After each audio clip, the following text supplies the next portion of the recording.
It was a lovely day on the island of Sodor.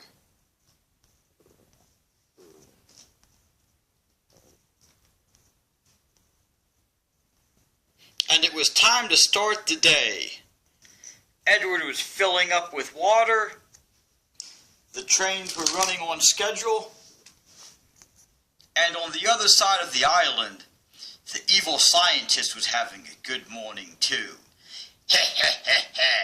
I have made my evil machine. What's your machine going to do? It's an evil cloning machine. Anything I put in here will have an evil clone of it pop out. Well, have you tried it out yet? No, I'm just getting ready to. Today, I'm going to find me a train to test it out on. Back in the rail yard, Percy was shunting trucks. With Mr. Narrator, oh look, there's me, and Sky. On top of the hill, the evil scientist and Skeleton were watching Percy. Said the evil scientist. Skeleton, I want you to take my henchman and get me Percy for my machine. Okay, said Mr. Skeleton. Alright guys, let's get him. While Percy filled up with water, Mr. Skeleton snuck up and uncoupled Percy from his cars while no one was looking. As Percy pulled away, he left his cars behind him. Percy, wait, yelled Mr. Narrator.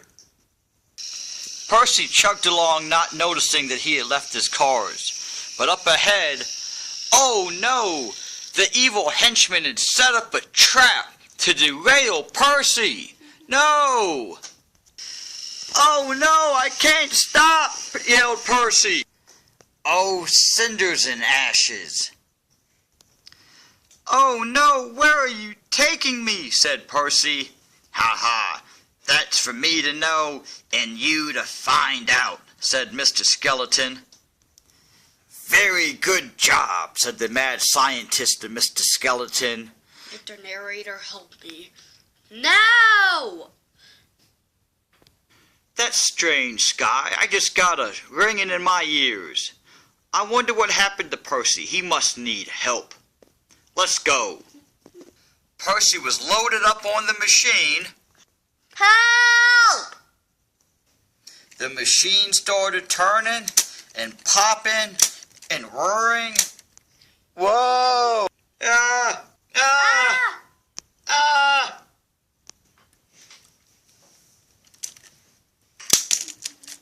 What happened? What happened? What? Who are you? I don't know. Who are you? What? My experiment worked perfectly. Now, original Percy, I don't need you anymore. So I'm going to erase your memory and put you back on the tracks. And new Percy, I'm going to keep you here and do tests on you.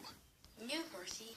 Okay, Percy, we're going to load you up with this magic coal, and when we burn it in your engine, it's going to make you forget everything that happened here. And next thing Percy knew, he was back at the shed. All right, Percy. Well, since you're my new experiment, I'm going to have to do some tests on you to see how it worked. But what if I don't want to do any tests for you? All right, henchman, get 'em. Like I said, I don't want you to do any tests on me. Oh no, this evil clone is so evil that I can't even control him. But just then, Mr. Narrator, showed up to save Percy. Shame on you, mad scientist, taking Percy so you can do experiments on him. Are you okay, Percy? Oh, yes, I'm quite all right, thank you. Well, I've come to rescue you, and I'm going to get you back on the tracks. Let's get out of here. Oh, Well, okay then. Should I tell him, or should I just let him take my problem away?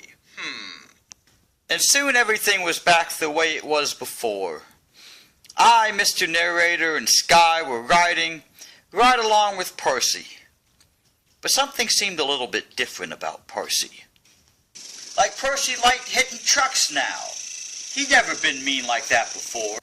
The crossing was red, but Percy didn't stop. He just kept going right through it. The crossing was stopped for a reason, because road crews were working on the bridge, and Percy just ran right into them. What's going on here, thought Mr. Narrator. Scruffy was sitting on the tracks. Watch out, he yelled. Percy didn't listen, and boom, ran right into him. Now they were face to face.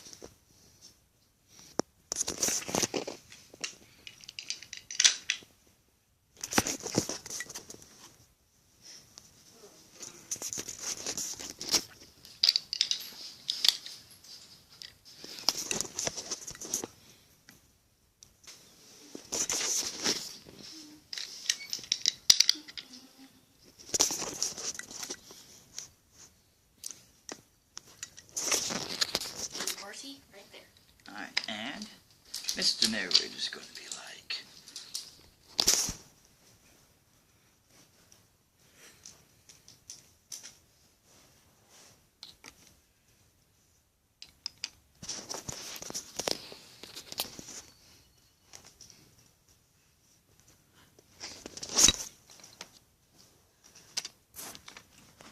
Wait. So they go back to the shed and find Hold on. Percy. Oh, yep, that's exactly what's going to happen, but in just 1 second, okay? Okay. Talking to his friends. Hold on a second. Nice. Hold on. You do realize that's their job, right?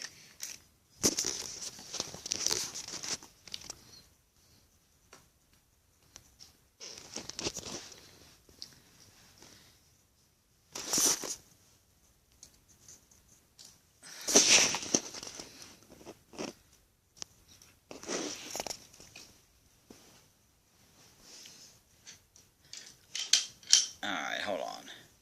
We're going to have... Mr. Narrator's going to talk to Edward. How's that? Great. Okay. I'll be voicing Edward. Okay, well, you're just going to say that you was with... I'm going to say Percy was acting really weird, and you're going to be like, I was with Percy all day, and he was fine. Yes. He kept saying he didn't know what happened to him. I was with Percy, and he seemed fine, but he said he didn't know what happened last night. Okay? Okay.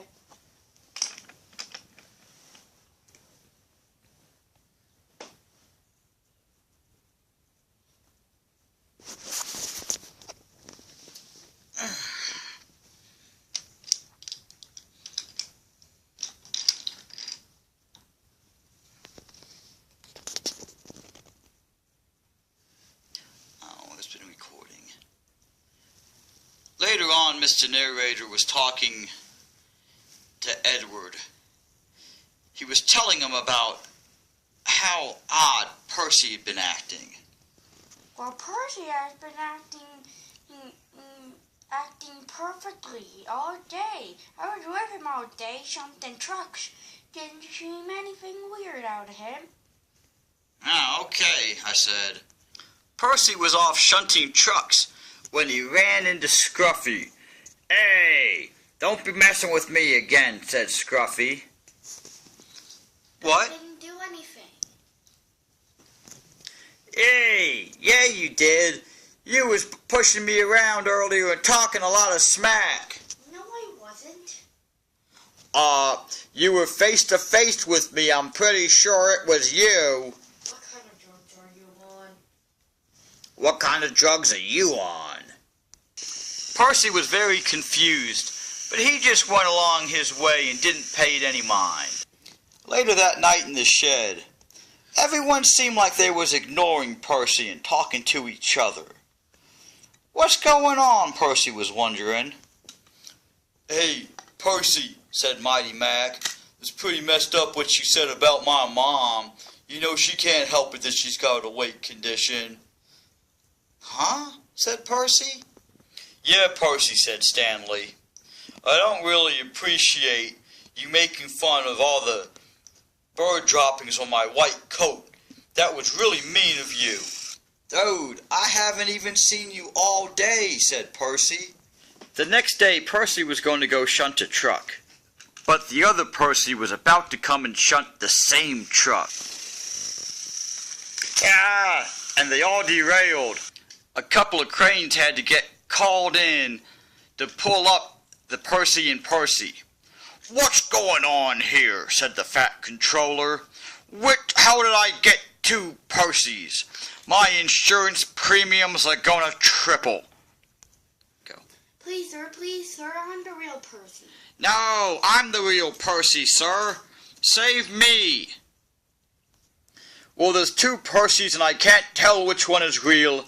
I guess I'm just gonna have to accept both of you.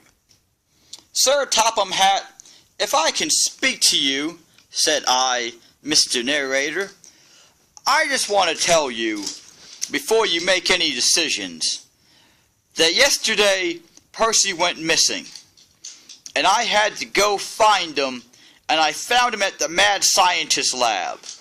And ever since then, he just seems like he's been going crazy, and now I show up here, and there's two of them. Huh, that's very odd, said Sir Topham Hatt. That night in the shed, as all the trains lay sleeping, a train parked on a siding disappeared. The next day, Sir Topham Hatt was beyond mad. What do you mean, disappeared? Trains don't disappear. This isn't the Bermuda Triangle. There were no tornadoes. What do you mean my train disappeared? The next night, Sir Topham Hatt had a plan. Okay, Mr. Narrator. Now I want you and Sky to go in the caboose. And then, if anyone takes the train, I want you to hop out on them and catch them. Oh, okay, I said. And then I got in the caboose. Later that night, Mr. Narrator and Sky felt a bump. What was that? And next thing they knew, they were rolling away. Soon they pulled to a stop. Right outside the lab of the evil scientist. And who had brought them here? Percy. I hopped out of the caboose with my shovel and Sky, and I was about to bust that mad scientist. Ha ha ha, he laughed at me. He said, what are you gonna do? Just two of you, and I've got all my goons on your train. You were saying? Oh, new old Percy showed up and wrecked the train and knocked off evil Percy. What you gonna do now, mad scientist? Oh, well, I guess you caught me this time. The end. Subscribe!